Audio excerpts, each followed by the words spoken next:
नमस्कार किसान भाइयों, अगर आप धान की खेती कर रहे हैं और चाहते हैं कि आपकी फसल में पैदावार अच्छी मिले, ज़्यादा कल्लों का फुटाव हो, क्योंकि ज़्यादा कल्लों का फुटाव होने से ही हमारी पैदावार अच्छी मिलती है। साथ ही साथ बालियों का ज़्यादा बढ़ना, दाने ज़्यादा बनना और दानों का पूरा भराव होना हमारी फसल के लिए बेहद ज़रूरी होता है। किसान भाई कई उन्नत किस्मों को लगाते हैं, लेकिन उसके बाद भी अच्छी पैदावार नहीं ले पाते हैं। तब उनमें गलती आती है खाद प्रबंधन की। कौन कौन सी छोटी सी गलतियां हैं जिनसे पैदावार घटती है, आज के इस वीडियो में हम आपको बताएंगे फुल डिटेल से धान की फसल में खाद प्रबंधन की जानकारी। यानी धान में खाद आपको कौन सी कब डालनी चाहिए। सबसे पहले हम बात करते हैं खेत की तैयारी।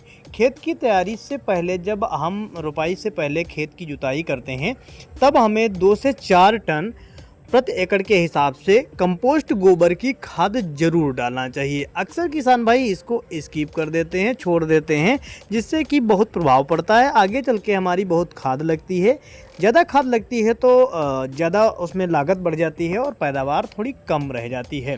इसके बाद हम बात करते हैं कि अगर आप इस समय खाद नहीं डाल पाते हैं, कंपोस्ट गोबर खाद नहीं डाल पाते हैं, तो अंतिम जुताई पर आपको कौन सी रासायनिक खाद डालनी चाहिए। क्योंकि बहुत सारे किसान भाई जो है ये खाद नहीं डाल पाते हैं, उनके यहाँ गोबर की खाद, कंपोस्ट खाद या वर्मी केचुआ खाद नहीं मिल पाती है, तो उनके लिए ये विकल्प है। उनको लगभग 1 एकड़ में 50 किलोग्राम DAP, 20 किलोग्राम पोटास, आप अपने क्षेत्र में जो जिंक मिल रही हो 20% वाली ले करके 10 किलो जिंक और 21% वाली ही आपको जिंक रखनी है। इन सभी चीज़ों को मिलाकर आपको डाल देना चाहिए, क्योंकि बेसल डोज में डालने से फसल का शुरुआती विकास अच्छा होता है।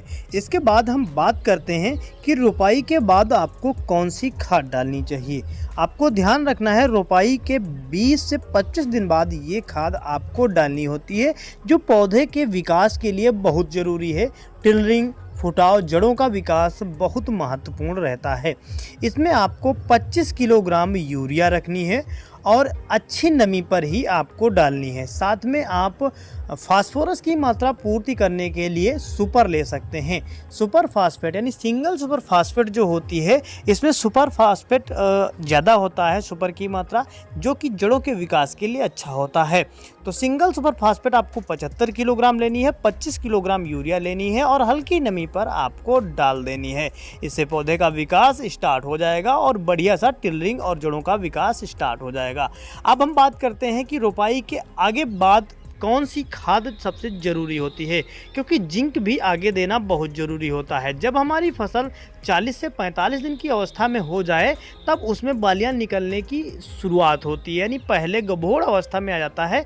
तब हमें 20 से 25 किलोग्राम यूरिया रखनी है और 15 से 20 किलोग्राम पोटास आपको लेनी है, और साथ ही साथ में आपको उस समय भी 10 किलोग्राम जिंक डालनी है, 21% वाली। अगर आपकी फसल में नमी कम है तो इस समय सिंचाई ज़रूर करें, क्योंकि जब बालियां निकलती हैं तो पौधे को पोषक तत्व साथ ही साथ नमी की बहुत आवश्यकता होती है, जिससे कि पैदावार अच्छी मिलती है। अब हम बात करते हैं कि कुछ ऐसी सावधानियां जिनसे आपकी पैदावार और अधिक मिलती है। ध्यान रखें, ज़रूरत से ज़्यादा आपको यूरिया नहीं डालनी है। अधिक यूरिया देने से पौधा हरा तो रहता है, बढ़वार ज़्यादा कर लेता है, लेकिन उसमें पैदावार अच्छी नहीं मिल पाती है। तो आपको ध्यान ये रखना है कि जब हमारी फसल बड़ी हो रही हो, तब उसमें ये भी देखना है कि कीट और रोग तो नहीं लग रहे हैं। कीटों रोगों से बचाने के लिए भी आपको समय समय पर निरीक्षण करते रहना है। साथ ही साथ खरपतवार नियंत्रण, जो कि 20 से 25 दिन पर होता है, वो आपके लिए बहुत ज़रूरी है। ये सारी चीज़ें आप ध्यान रखेंगे तो पैदावार अच्छी मिलेगी। जानकारी अच्छी लगी हो वीडियो को लाइक करें, मित्रों में शेयर करें। धन्यवाद।